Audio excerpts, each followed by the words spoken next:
ಕರ್ನಾಟಕ ರಾಜಕೀಯ ಇತಿಹಾಸದಲ್ಲಿ ಅಚ್ಚಳಿಯದ ಗುರುತು ಮೂಡಿಸಿರುವ ನಾಯಕರಲ್ಲಿ ಮಾಜಿ ಮುಖ್ಯಮಂತ್ರಿ ಬಿಎಸ್ ಯಡಿಯೂರಪ್ಪ ಅವರು ಪ್ರಮುಖರು. ಸಾಮಾನ್ಯ ಕಾರ್ಯಕರ್ತನಾಗಿ ರಾಜಕೀಯ ಪ್ರವೇಶಿಸಿದ ಅವರು 5 ದಶಕಗಳ ಕಾಲ ಜನಸೇವೆಯನ್ನೇ ಧ್ಯೇಯವಾಗಿಸಿಕೊಂಡು ರಾಜಕಾರಣದಲ್ಲಿ ಅಪ್ರತಿಮ ಅಧ್ಯಾಯ ಬರೆದಿದ್ದಾರೆ. ಹೋರಾಟ, ಸಂಘಟನೆ, ಜನಪರ ಆಡಳಿತ ಮತ್ತು ರೈತರ ಪರ ಕಾಳಜಿಯಿಂದ ಜನಮನ ಗೆದ್ದ ನಾಯಕನಾಗಿ ಯಡಿಯೂರಪ್ಪರು ಗುರುತಿಸಿಕೊಂಡಿದ್ದಾರೆ. 1970ರ ದಶಕದಲ್ಲಿ ಜನಸಂಘದ ಕಾರ್ಯಕರ್ತನಾಗಿ ರಾಜಕೀಯ ಬದುಕು ಆರಂಭಿಸಿದ ಯಡಿಯೂರಪ್ಪರು ಶಿಕಾರಿಪುರ ಪಟ್ಟಣ ಪಂಚಾಯಿತಿ ಸದಸ್ಯರಾಗಿ ಸಾರ್ವಜನಿಕ ಜೀವನಕ್ಕೆ ಕಾಲಿಟ್ಟರು.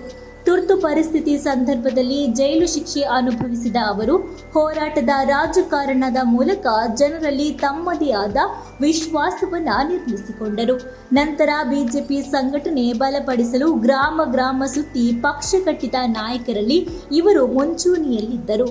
ಕರ್ನಾಟಕದಲ್ಲಿ ಬಿಜೆಪಿಯನ್ನ ಶೂನ್ಯದಿಂದ ಶಿಖರದವರೆಗೆ ಕೊಂಡೊಯ್ದ ಶಿಲ್ಪಿ ಎಂದೇ ಯಡಿಯೂರಪ್ಪ ಅವರನ್ನ ಕರೆಯಲಾಗುತ್ತದೆ.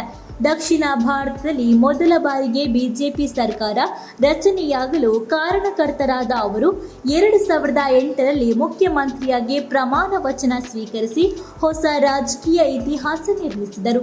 ಬಿಜೆಪಿ ಪಕ್ಷವನ್ನು ಗ್ರಾಮೀಣ ಮಟ್ಟಕ್ಕೆ ತಲುಪಿಸಿ ಸಾಮಾನ್ಯ ಕಾರ್ಯಕರ್ತರಿಗೂ ಅವಕಾಶ ನೀಡಿದ ನಾಯಕತ್ವ ಅವರದು. ರೈತರ ಪರ ಸದಾ ಧ್ವನಿಯಾಗಿದ್ದ ಯಡಿಯೂರಪ್ಪರು ರೈತ ನಾಯಕ ಎಂಬ ಹೆಸರನ್ನ ಗಳಿಸಿದರು. ದೇಶದಲ್ಲೇ ಮೊದಲ ಬಾರಿಗೆ ಪ್ರತ್ಯೇಕ ರೈತ ಬಜೆಟ್ ಮಂಡಿಸಿದ ಮುಖ್ಯಮಂತ್ರಿ ಎಂಬ ಹೆಗ್ಗಳಿಕೆಗೆ ಪಾತ್ರರಾದರು. ಕೃಷಿ ಭಾಗ್ಯ ಯೋಜನೆ, ಭಾಗ್ಯಲಕ್ಷ್ಮಿ ಯೋಜನೆ, ವೃದ್ಧಾಪ್ಯ ಪಿಂಚಣಿ ವಿಸ್ತರಣೆ ಸೇರಿದಂತೆ ಹಲವು ಜನಪರ ಯೋಜನೆಗಳನ್ನು ಜಾರಿಗೆ ತಂದರು. ಬರಪೀಡಿತ ರೈತರಿಗೆ ನೆರವು, ನೀರಾವರಿ ಯೋಜನೆಗಳಿಗೆ ಒತ್ತು ಹಾಗೂ ಗ್ರಾಮೀಣ ಅಭಿವೃದ್ಧಿಗೆ ವಿಶೇಷ ಆದ್ಯತೆ ನೀಡಿದರು. ಯಡಿಯೂರಪ್ಪರ ರಾಜಕೀಯ ಜೀವನದಲ್ಲಿ ಅನೇಕ ಏಳು ಬೀಳುಗಳು ಬಂದರೂ ಅವರು ಎಂದಿಗೂ ಹಿಂಜರಿಯಲಿಲ್ಲ. ಪಕ್ಷದೊಳಗಿನ ಸವಾಲುಗಳು, ರಾಜಕೀಯ ಸಂಕಷ್ಟಗಳು, ಆರೋಪ ಪ್ರತ್ಯಾರೋಪಗಳ ನಡುವೆಯೂ ಜನ ಬೆಂಬಲದಿಂದ ಮರುಕಳಿಸಿ ತಮ್ಮ ಪ್ರಭಾವವನ್ನು ಉಳಿಸಿಕೊಂಡರು. ಅವರ ರಾಜಕೀಯ ಶಕ್ತಿ ಕೇವಲ ಹುದ್ದೆಯಿಂದಲ್ಲ, ಜನರೊಂದಿಗೆ ಬೆಸೆದುಕೊಂಡ ನೇರ ಸಂಪರ್ಕದಿಂದ ಬಂದಿದೆ ಎಂಬುದು ರಾಜಕೀಯ ವಿಶ್ಲೇಷಕರ ಅಭಿಪ್ರಾಯವಾಗಿದೆ. ಇಂದು 50 ವರ್ಷದ ರಾಜಕೀಯ ಜೀವನ ಪೂರೈಸಿರುವ ಯಡಿಯೂರಪ್ಪರು ಕರ್ನಾಟಕ ರಾಜಕೀಯದ ಜೀವಂತ ದಂತಕಥೆಯಾಗಿ ಉಳಿದಿದ್ದಾರೆ.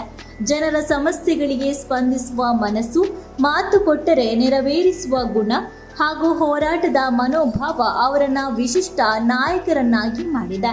ನುಡಿದಂತೆ ನಡೆದ ರಾಜಕಾರಣಿ ಎಂಬ ಹೆಗ್ಗಳಿಕೆಗೆ ಅವರು ಪಾತ್ರರಾಗಿದ್ದಾರೆ. ಒಂದು ಕಾಲದಲ್ಲಿ ಯಡಿಯೂರಪ್ಪ ಗುಡುಗಿದರೆ ವಿಧಾನಸೌಧವೇ ನಡುಗುತ್ತಿತ್ತು ಎನ್ನುವ ಮಟ್ಟಕ್ಕೆ ಪ್ರಭಾವ ಅವರಿಗಿತ್ತು.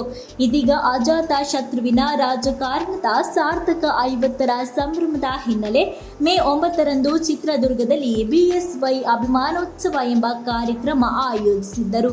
ಒಟ್ಟಿನಲ್ಲಿ ಕರ್ನಾಟಕದ ರಾಜಕೀಯ ಇತಿಹಾಸದಲ್ಲಿ ಬಿಎಸ್ವೈ ಹೆಸರು ಸದಾ ಸ್ಮರಣೀಯವಾಗಿಯೇ ಉಳಿಯಲಿದೆ ಎಂದರೆ ತಪ್ಪಾಗಲಾರದು.